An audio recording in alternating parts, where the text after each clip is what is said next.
Shalom, apa kabar kita semuanya?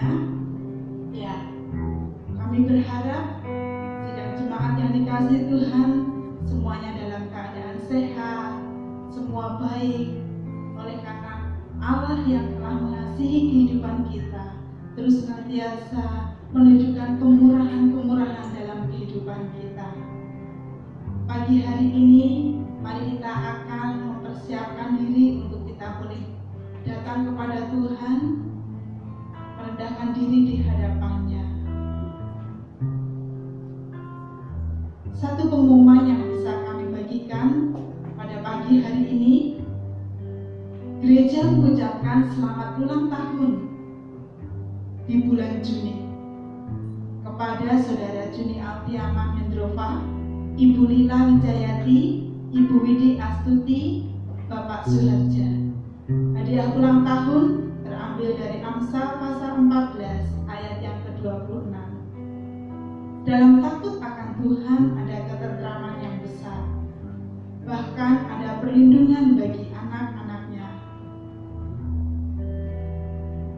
Untuk pengumuman yang kedua, semoga tidak ada perubahan dan kita siap untuk melaksanakan ibadah di gereja pada Minggu tanggal 5 Juli 2020 jam 9 pagi. Mari kita akan mempersiapkan diri untuk kita boleh bisa bertatap muka bersama-sama dalam ibadah. Dan gereja mengundang jemaat untuk dapat mempersiapkan segala protokol kesehatan pada Minggu 28 Juni jam 11 siang. Jika ada sumbang saran atau materi untuk persiapan ibadah, dipersilakan. Demikian pengumuman yang dapat kami sampaikan, kiranya menjadikan perhatian bagi kita semuanya. Mari Bapak Ibu Saudara yang dikasihi Tuhan, kita akan datang kepada Tuhan.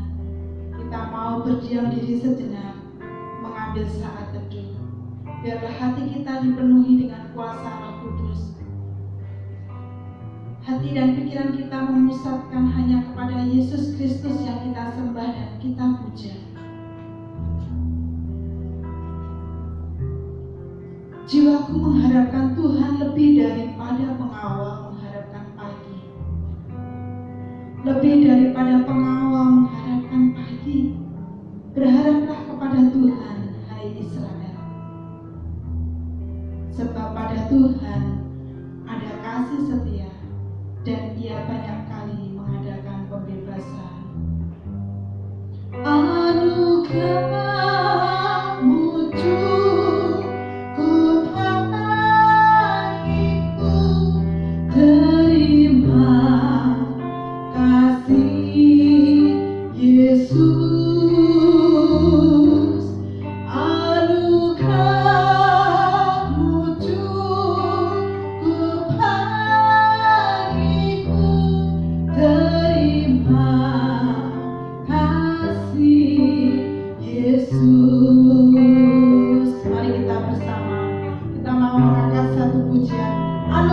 cukup bagiku Tuhan, karena Engkau senantiasa hadir dalam setiap langkah kami, dalam setiap nafas kami.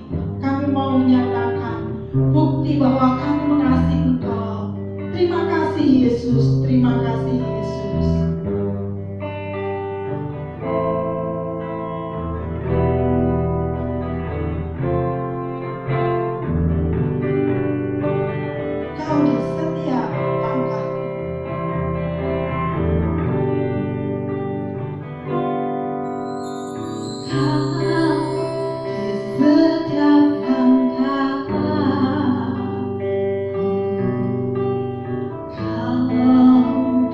Setiap nafasku, Kau yang membentuk hidupku untuk kemuliaan-Mu. Kau tak pernah tinggal diam.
kami yang di surga, Allah yang empunya surga dan bumi, segala puji, hormat, dan syukur Tuhan kami haturkan di hadapan-Mu. Bahwasanya kasih setia-Mu untuk selama-lamanya Tuhan. Kami mengucap syukur oleh karena kemurahan-Mu sungguh nyata dalam kehidupan kami. Perlindungan-Mu setiap saat boleh kami rasakan. Engkau senantiasa hadir di dalam hari-hari kami Tuhan. Pagi ini Bapa, dengan segala kerendahan hati Tuhan, kami datang di hadapan-Mu. Kami berserah diri di hadapan Engkau ya Yesus.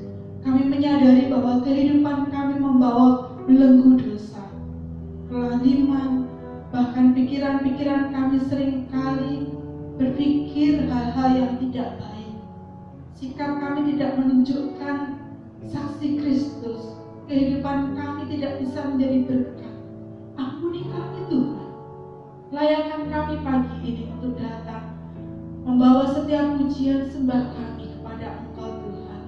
Kami mau membuka hati, pikiran, dan telinga kami, siap mendengarkan kebenaran firman. Kuasai hati dan pikiran kami dengan kuasa Roh Kudus-Mu. Biarlah Engkau ya Tuhan bertahta di dalam setiap pujian dan penyembahan kami. Terimalah Tuhan apa yang kami persembahkan dalam kehidupan kami.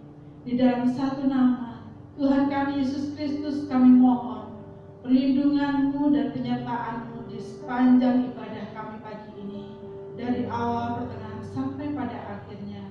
Di dalam nama Tuhan kami Yesus Kristus, nama yang indah, kami berdoa dan mengucap syukur. Amin. Mari kita akan terus meningkatkan bakti kita, Bapak Ibu Saudara yang dikasihi Tuhan. Kita mau datang kepada Tuhan, bahwa kita percaya Allah yang kita sembah sanggup memulihkan kehidupan kita, karena Allah memiliki satu rencana yang indah di dalam kehidupan kita. Pujian padang gurun menjadi taman Tuhan, kita akan pujikan bersama-sama.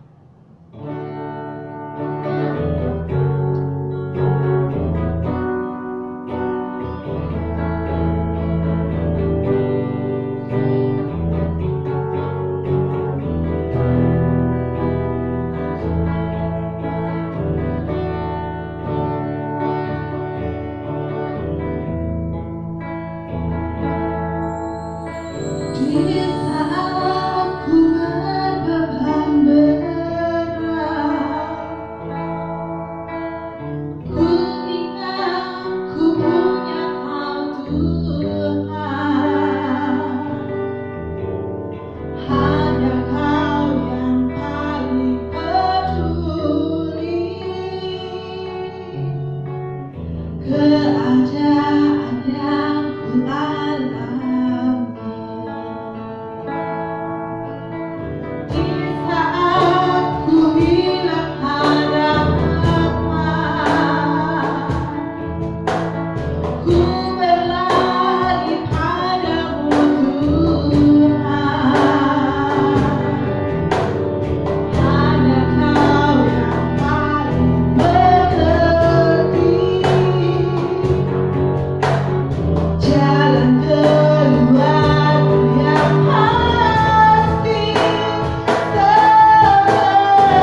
Saya berharap lagu ini memberikan kita satu semangat untuk kita terus melewati kehidupan di situasi yang sangat sulit.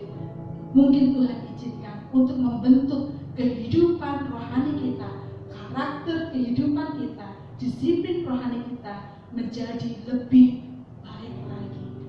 Amin. Saya mengajak kita semuanya, kita sudah menerima berkat Tuhan dalam banyak hal. Tiba saatnya kita boleh mempersembahkan yang terbaik di hadapan Tuhan melalui perpuluhan dan persembahan pada pagi hari ini.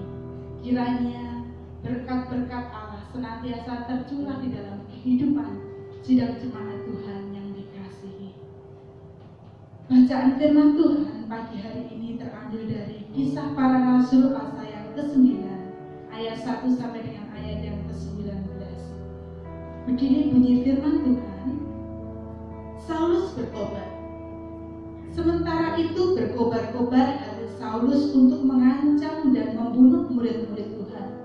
Ia menghadap imam besar dan meminta surat kuasa daripadanya untuk dibawa kepada majelis-majelis Yahudi di Damsyik, supaya jika ia menemukan laki-laki atau perempuan yang mengikuti jalan Tuhan, ia menangkap mereka dan membawa mereka ke Yerusalem. Dalam perjalanannya ke Damsyik, ketika ia sudah dekat kota itu, tiba-tiba cahaya memancar dari langit mengelilingi dia. Ia rebah ke tanah dan kedengaranlah olehnya suatu suara yang berkata kepadanya, Saulus, Saulus, mengapakah engkau menganiaya aku? Jawab Saulus, siapakah engkau Tuhan? Katanya, akulah Yesus yang engkau aniaya itu. Tetapi bangunlah dan pergilah ke dalam kota. Di sana akan dikatakan kepadamu apa yang harus kau perbuat. Maka termangu-mangulah teman-temannya seperjalanan, karena mereka memang mendengar suara itu, tetapi tidak melihat seorang juga pun. Saulus bangun dan berdiri, lalu membuka matanya, tetapi ia tidak dapat melihat apa-apa. Mereka harus menuntun dia masuk ke Damsyik. 3 hari lamanya ia tidak dapat melihat, dan 3 hari lamanya ia tidak makan dan minum. Di Damsyik ada seorang murid Tuhan bernama Ananias. Firman Tuhan kepadanya dalam suatu penglihatan. Ananias, jawabnya, ini aku Tuhan. Firman Tuhan, mari, pergilah ke jalan yang bernama Jalan Lurus, dan carilah di rumah Yudas seorang dari Tarsus yang bernama Saulus. Ia sekarang berdoa. Dan dalam suatu penglihatan ia melihat bahwa seorang yang bernama Ananias masuk ke dalam dan menumpangkan tangannya ke atasnya supaya ia dapat melihat lagi. Jawab Ananias, Tuhan, dari banyak orang telah kudengar tentang orang itu, betapa banyaknya kejahatan yang dilakukan terhadap orang-orang kudus-Mu di Yerusalem. Dan dia datang kemari dengan kuasa penuh dari imam-imam kepala untuk menangkap semua orang yang memanggil nama-Mu. Tetapi firman Tuhan kepadanya, pergilah, sebab orang ini adalah alat pilihan bagiku untuk memberitakan namaku kepada bangsa-bangsa lain, serta raja-raja dan orang-orang Israel. Aku sendiri akan menunjukkan kepadanya betapa banyak penderitaan yang harus ia tanggung oleh karena namaku. Lalu pergilah Ananias ke situ dan masuk ke rumah itu. Ia menumpangkan tangannya ke atas Saulus, katanya, Saulus, saudaraku, Tuhan Yesus yang telah menampakkan diri kepadamu di jalan yang engkau lalui, telah menyuruh aku kepadamu, supaya engkau dapat melihat lagi dan penuh dengan Roh Kudus. Dan seketika itu juga, seolah-olah selaput gugur dari matanya, sehingga ia dapat melihat lagi. Ia bangun lalu dibaptis, dan setelah ia makan, pulihlah kekuatannya. Beginilah firman Tuhan yang nanti akan disampaikan oleh Pendeta Muda Wilu Utomo. Satu pujian akan mempersiapkan kita untuk mendengarkan firman Tuhan. Bapa, Engkau mengenalku lebih dari siapapun Tuhan. Engkau tahu apa yang ada di dalam isi hatiku. Dan kini aku mau datang penuhi panggilan-Mu, bukan setia sampai akhir hidupku.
Mari Bapak Ibu Saudaraku yang dikasihi Tuhan, kita akan berdoa bersama-sama.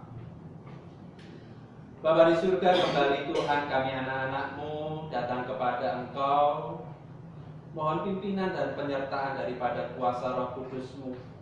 Kami akan belajar kebenaran firman-Mu, kiranya kuasa Roh Kudus-Mu akan memimpin kami, memenuhi kami, sehingga kami boleh mengerti akan kebenaran firman Tuhan yang pada pagi hari ini kami boleh pelajari.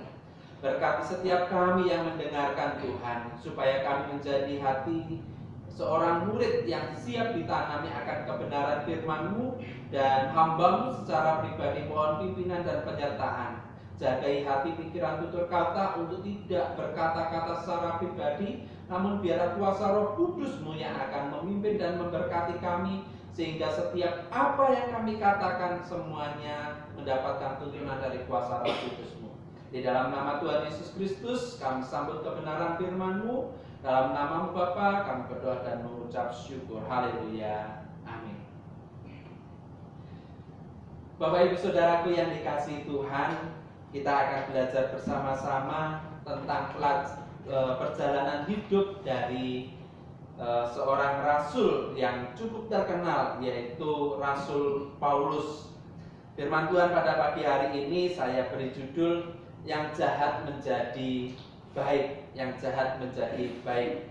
Ada 3 hal yang akan kita lihat bersama-sama, yaitu pertama, Saulus memiliki hati yang jahat. Yang kedua, kita akan melihat bagaimana Saulus bertemu dengan Tuhan Yesus dan hidupnya diubahkan. Dan yang ketiga, bagaimana Saulus dapat dipulihkan dalam kehidupannya. Dalam pasal sebelumnya, di dalam kitab Kisah Para Rasul, kita bisa melihat dan kitab Para Rasul menjelaskan perjalanan tentang pelayanan para rasul dan karya Roh Kudus dalam kehidupan orang-orang percaya pada saat itu. Pertumbuhan jemaat dan pelayanan para rasul senantiasa mendapatkan tuntunan dari kuasa Roh Kudus yang berkarya dalam kehidupannya.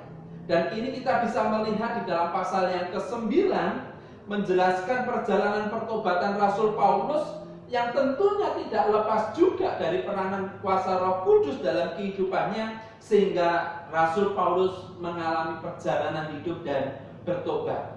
Bagaimana pertobatan Paulus, Bapak Ibu Saudaraku yang dikasihi Tuhan?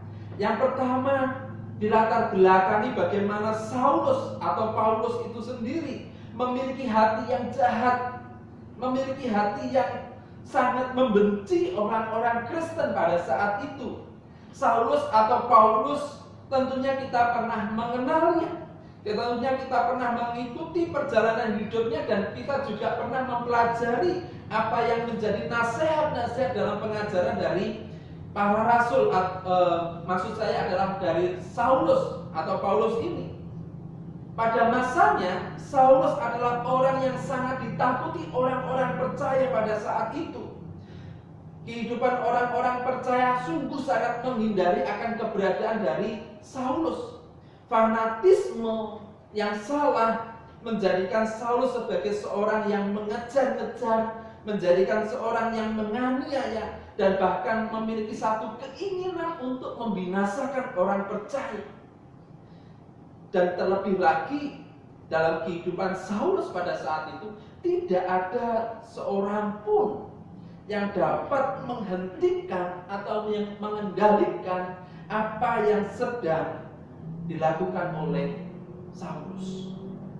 Segala sesuatu yang direncanakan, segala sesuatu yang dilakukan pasti berhasil. Terlebih lagi dalam upaya menganiaya orang-orang percaya.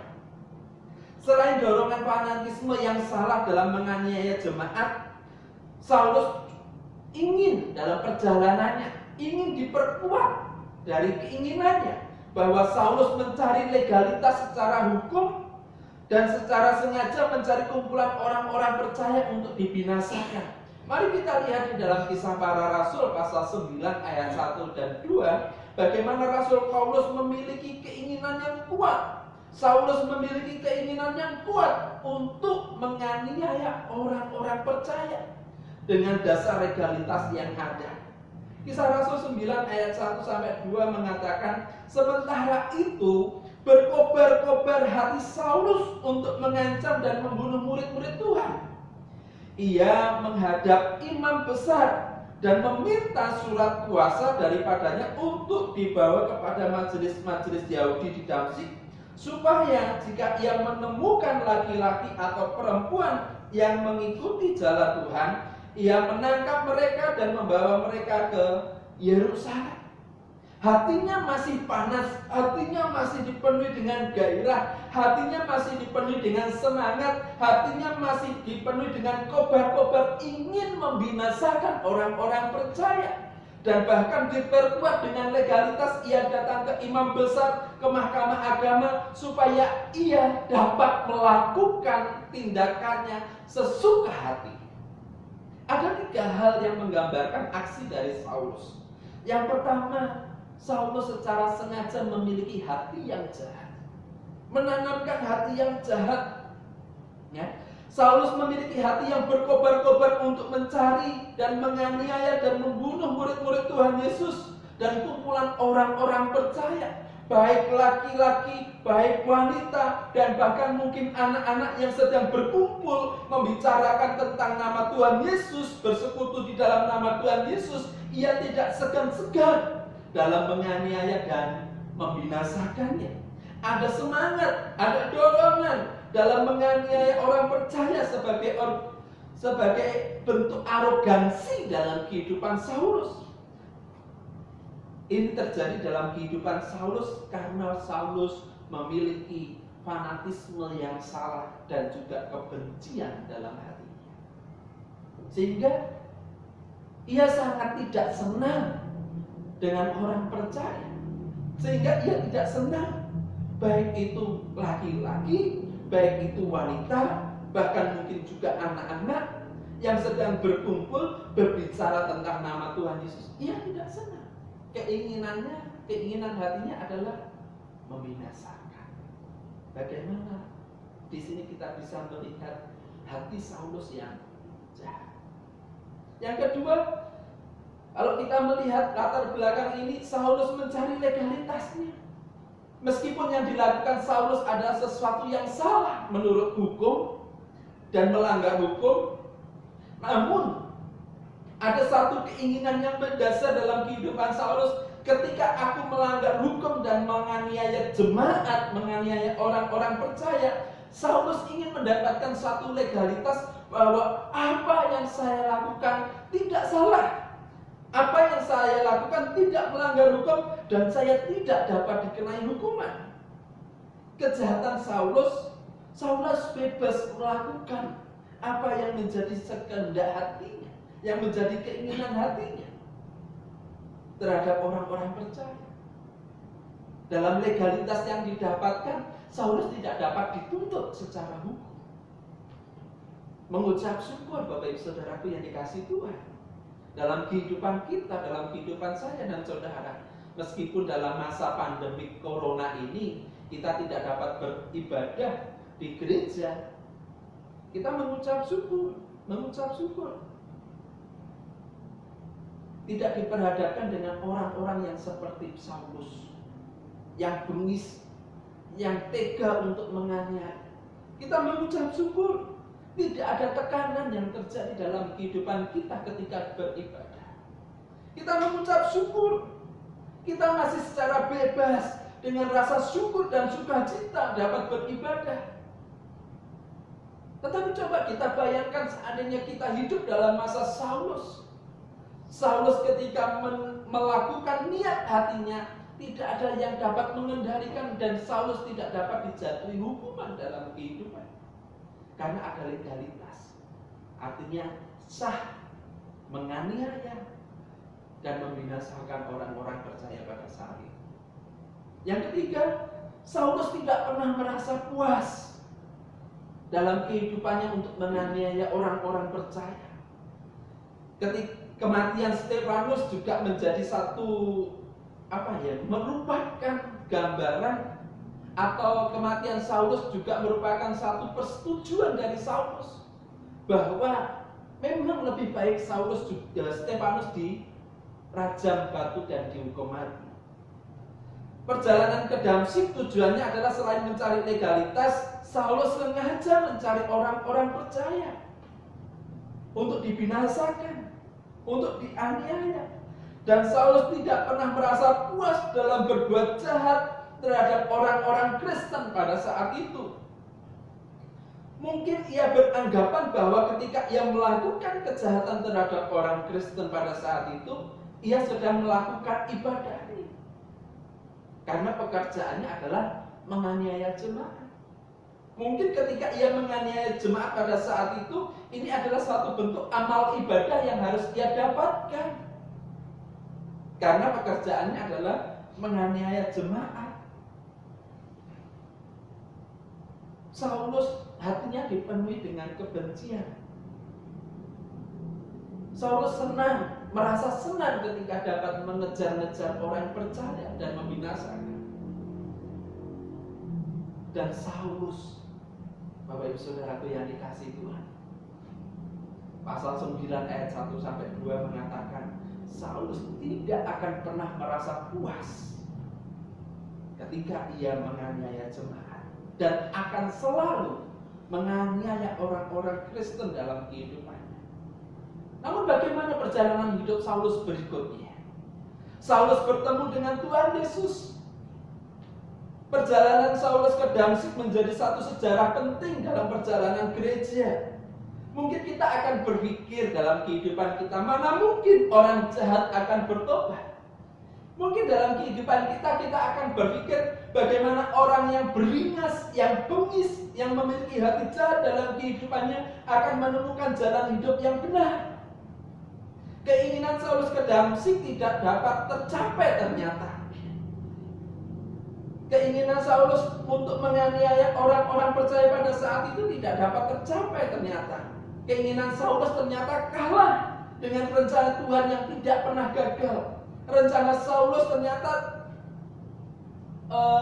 kalah dengan kuasa Tuhan yang maha besar. Rencana Saulus ternyata kalah dengan kasih Tuhan yang begitu lebih mengasihi Saulus dalam kehidupannya. Rencana Saulus bulat, satu, ia hanya ingin menganiaya dan membinasakan orang-orang percaya. Tapi ternyata kasih kuasa Tuhan lebih besar dari rencana Saulus. Kisah Rasul pasal 9 ayatnya yang ketiga sampai yang ke-6 mengatakan demikian, Bapak Ibu Saudara. Dalam perjalanan ke Damsyik, ketika ia sudah dekat kota itu, tiba-tiba cahaya memancar dari langit mengelilingi dia. Ia rebah ke tanah dan kedengaranlah olehnya suatu suara yang berkata kepadanya, Saulus, Saulus, mengapakah engkau menganiaya aku? Jawab Saulus, siapakah engkau Tuhan? Katanya, aku Yesus yang engkau aniaya itu. Tetapi bangunlah dan pergilah ke dalam kota. Di sana akan dikatakan kepadamu apa yang harus engkau perbuat. Ayat yang ke-8, Saulus bangun dan berdiri lalu membuka matanya, tetapi ia tidak dapat melihat apa-apa. Mereka harus menuntun dia ke Damsyik. Keinginan Saulus diubah oleh Tuhan Yesus dengan berharap dibekali surat kuasa, surat wasiat, surat legalitas menganiaya orang-orang yang ada di Damsyik atau orang-orang percaya pada saat itu, dan Saulus tidak dapat disalahkan. Ternyata keinginannya gagal total. Saulus bertemu dengan Tuhan Yesus dalam kehidupannya, dan keinginan yang jahat diubahkan untuk menjadi satu pribadi yang lebih baik dalam kehidupannya.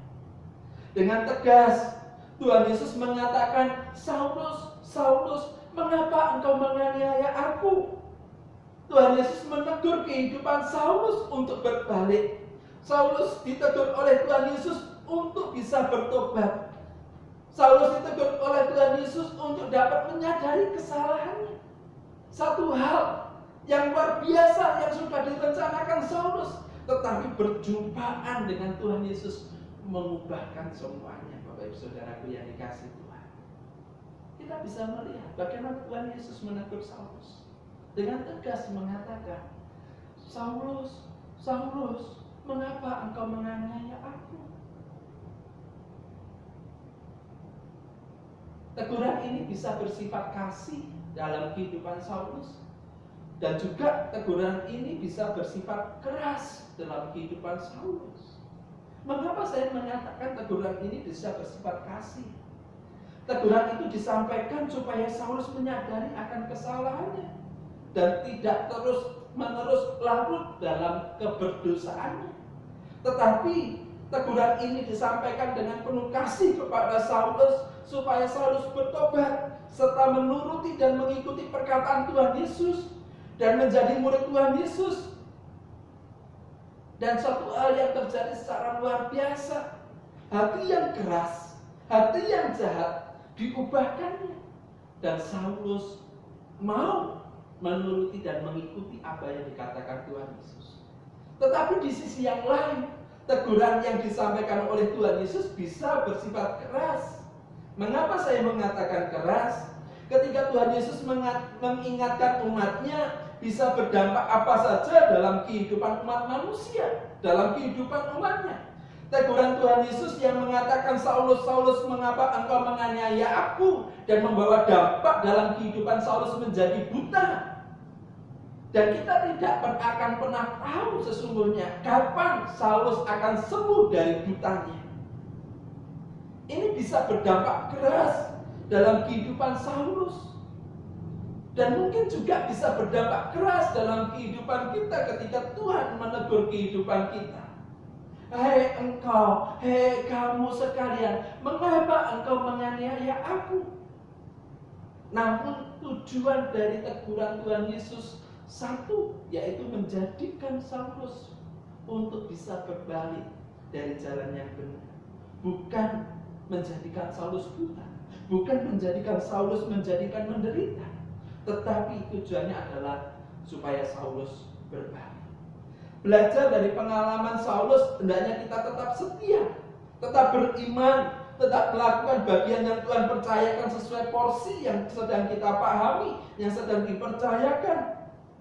Jangan sampai kita mendapatkan satu teguran oleh Tuhan Yesus karena kita salah, ditegur karena kita menyakiti hati Tuhan. Seperti yang dikatakan Tuhan Yesus kepada Saulus, mengapa engkau menganiaya aku dan menyakiti aku?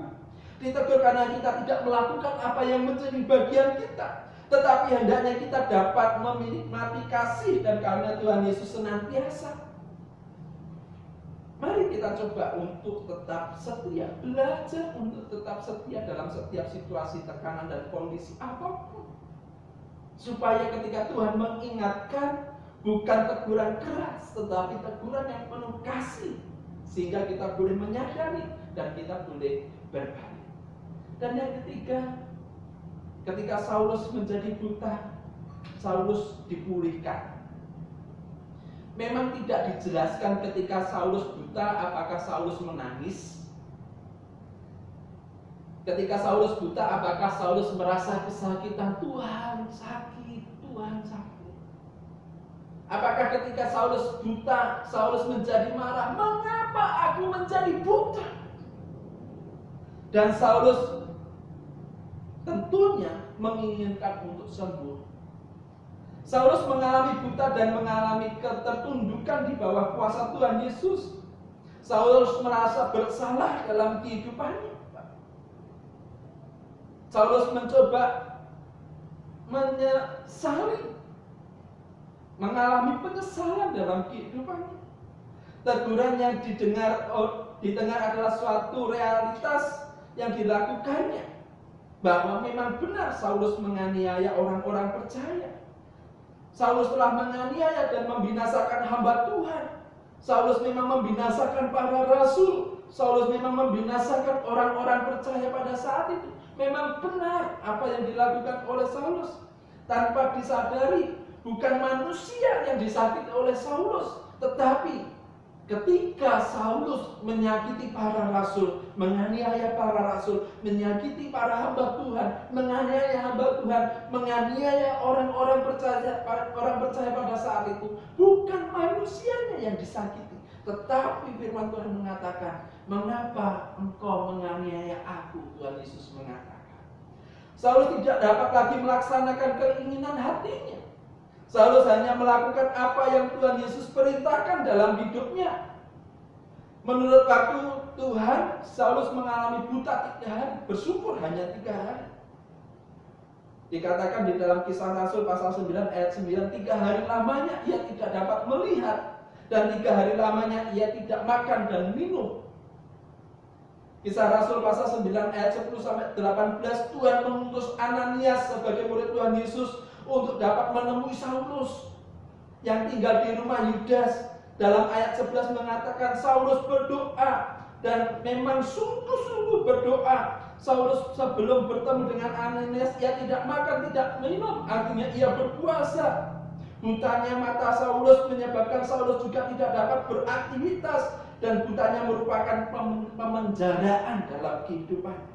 Saulus ingin bebas. Saulus berdoa dengan sungguh-sungguh di hadapan Tuhan. Ananias mendapat nubuatan dari Tuhan untuk menemui Saulus dan memulihkan kehidupan Saulus. Dan Ananias dipakai sebagai berkat bagi Saulus. Kedatangan Ananias adalah obat bagi Saulus, obat secara fisik untuk mengobati butanya, dan juga obat secara rohani untuk membimbing Saulus dalam perobatan. Dengan kuasa dari Tuhan Yesus, Ananias berdoa, Saulus, saudaraku, Tuhan Yesus yang telah menampakkan diri kepadamu di jalan engkau lalui, telah menyuruh aku kepadamu supaya engkau dapat melihat lagi dan penuh dengan Roh Kudus. Kisah Rasul pasal 9 ayat 18 mengatakan, dan seketika itu juga seolah-olah selaputnya gugur dari matanya, sehingga ia dapat melihat lagi. Ia bangun lalu dibaptis atas kuasa Tuhan Yesus. Saulus dapat melihat dan dipulihkan hidupnya. Saulus dipulihkan secara fisik dari butanya, dan Saulus dipulihkan secara psikis menjadi mengasihi Kristus dari orang-orang yang menganiaya. Dan Saulus dipulihkan secara rohani, dipulihkan dalam pertobatan, dan Saulus menyerahkan diri untuk dibaptiskan. Mari kita bayangkan secara real, Bapak Ibu Saudara yang dikasihi Tuhan, bagaimana ketika Saulus melakukan keinginannya, tidak ada seorang pun yang dapat mengendalikan. Mungkin enggan, mungkin segan, mungkin takut. Tidak ada yang dapat melarang apa yang menjadi keinginan Saulus. Dan apa yang dilakukan Saulus selalu berhasil. Tetapi ketika Saulus berjumpa dengan Tuhan Yesus, dan kuasa Roh Kudus bekerja dalam kehidupan Saulus untuk berbalik dan bertobat, Tuhan Yesus mengatakan, Saulus, Saulus, mengapa engkau menganiaya? Dan Saulus menyerahkan diri. Saulus menyadari bahwa kehidupannya salah, dan dia berbalik dan bertobat. Peranan Roh Kudus sangat nyata. Roh Kudus menuntun orang-orang yang tersesat, orang-orang yang dalam belenggu roh jahat, orang-orang yang dalam kejahatan untuk berbalik dan percaya kepada Tuhan Yesus Kristus. Saudara, kita menyerahkan diri dan hidup dalam Kristus secara pribadi kita, karena Tuhan mengasihi kita, Bapak Saudara. Karena kita biji mata Tuhan, dan kita akan dipakai Tuhan untuk memuliakan nama Tuhan. Dari yang jahat diubahkan menjadi yang baik. Dan mungkin kita akan menemui semuanya ini dan kita menganggap mustahil. Tetapi kesaksian hidup Saulus yang jahat diubah menjadi baik, mungkin kehidupan kita adalah Saulus-Saulus zaman sekarang yang akan diubahkan Tuhan menjadi pribadi yang baik. Biarlah kiranya ketika Tuhan Yesus senantiasa mengingatkan dan menegur kita, kita akan senantiasa diperbarui, kita senantiasa akan dikuatkan, dan kita senantiasa disemangatkan untuk menjadi orang-orang percaya. Mari kita berdoa bersama-sama.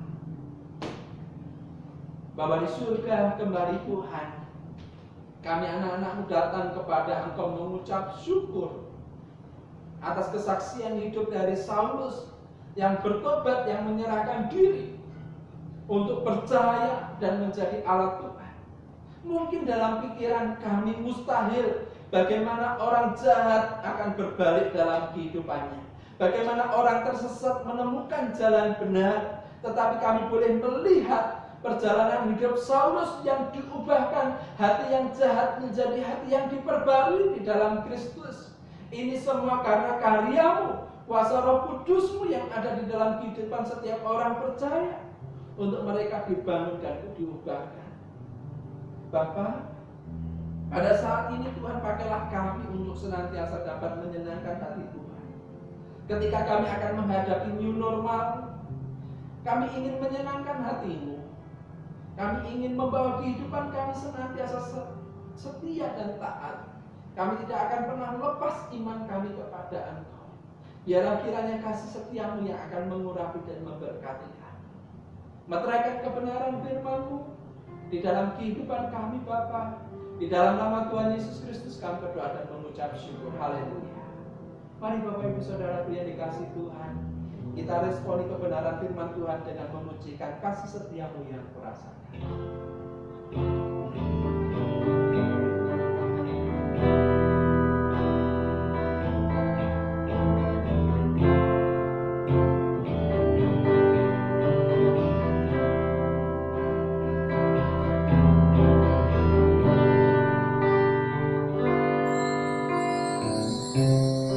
Kasih setiamu yang kurasakan lebih tinggi dari langit biru. Kebaikan-Mu yang Kau nyatakan lebih dalam dari lautan. Berkat-Mu yang telah menerima, berkat-Mu yang telah menerima, sempat membuatmu terpesona. Apa yang tak pernah kupikirkan, itu yang Kau sediakan bagiku. Siapakah aku ini, Tuhan? Jadi biji matamu. Dengan apa kan ku balas Tuhan? Puji dan sembah. Katakan siapakah aku ini, Tuhan? Siapakah aku ini, Tuhan? Dari biji matamu. Dengan apa kan ku balas Tuhan? Puji dan sembah. Kau selain puji dan sembah. Biarlah ini menjadi kerinduan kita semua, Bapak Ibu Saudara kami kasih Tuhan. Hidup dalam pertobatan, yang jahat diubahkan menjadi yang lebih baik di hadapan Kristus, dan pekerjaan kita, karya kita memuji-muji dan memuliakan nama Tuhan melalui kesaksian hidup dan melalui segala aktivitas yang kita lakukan. Mari kita berdoa bersama-sama. Bapa di surga, terima kasih akan kasih setiamu yang memberkati menyertai kami. Kami bersyukur Engkau memimpin kami di dalam setiap ibadah dari awal, pertengahan hingga akhirnya. Biarlah kiranya kasih setiamu yang akan terus menolong dan memimpin kami. Kami berdoa untuk anak-anak-Mu yang sedang sakit di dalam nama Tuhan Yesus. Tuhan beri jamahan, Tuhan beri pemulihan, Tuhan berikan kesehatan satu persatu. Setiap anak-anak Tuhan yang percaya, yang mengakui Engkau sebagai Tuhan dan Juru Selamat, yang sakit Tuhan, Engkau sembuhkan. Di antara jemaat-Mu yang rindu mendapatkan pemulihan, ada anak Sirel, ada Bapak Suarja, ada Ibu Nurulia, dan mungkin juga ada anak-anak Tuhan yang lain yang sedang mengalami sakit penyakit dalam kehidupannya. Di dalam nama Tuhan Yesus, Tuhan berkati, Tuhan berikan kesembuhan. Dan yang sedang sedih, Tuhan hiburkan. Yang sedang menghadapi tantangan di dalam pandemi corona ini, yang dirumahkan, yang mungkin terkena dampak PHK, atau yang pada saat ini sulit mencari pekerjaan, di dalam nama Tuhan Yesus kami mohon berikan jalan keluar di dalam setiap pergumulan yang dihadapi, sehingga mereka boleh menemukan kehendak dan rencana Tuhan dan menikmati berkat-berkat Tuhan. Dan kami juga berdoa di dalam tangan kasih dan kuasa-Mu yang masih bekerja, yang sedang berusaha, Engkau limpahkan, Engkau lipat kali gandakan setiap apa yang dijumpai hati, tangan, dan pikirannya. Kiranya Engkau jadikan berhasil untuk hormat dan kemuliaan nama-Mu. Untuk anak-Mu Rema dan Rakel yang sedang mencari sekolahan, biar kiranya kasih setia-Mu Tuhan akan mengantarkan Emma dan Rakel masuk di dalam SMP 4 negeri yang dekat dengan rumah, dan biarlah berkat kasih Tuhan yang akan menyertai.